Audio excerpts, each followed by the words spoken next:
Me kihlusime 2 aastat tagasi, see oli väga suur üllatus kõigi jaoks, eriti minu jaoks. Sest ma ei planeerinud seda, ta planeeris, me olime Poolas, Varssavis, kuskil poes, järsku kuulen, Rauno, tule siia. Ja naine näitab mingi sõrmuse peale ja siis vaatab mulle lihtsalt otsa ja ütleb, äkki see võiks olla see õige.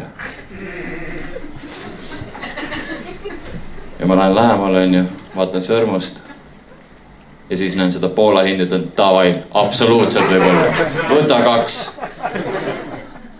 Sest ma tean ühte ütlust, võib-olla naised ka teavad, et naise kihlasõrmus peaks vähemalt maksma mehe 3 kuu palk.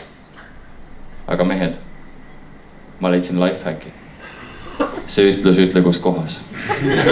Ja Poolas ma teenin 3 kuu palga. Nii ma võtsin sõrmuse, me kihlusime. Imeline romantiline õhtusöök kohalikus McDonaldsis.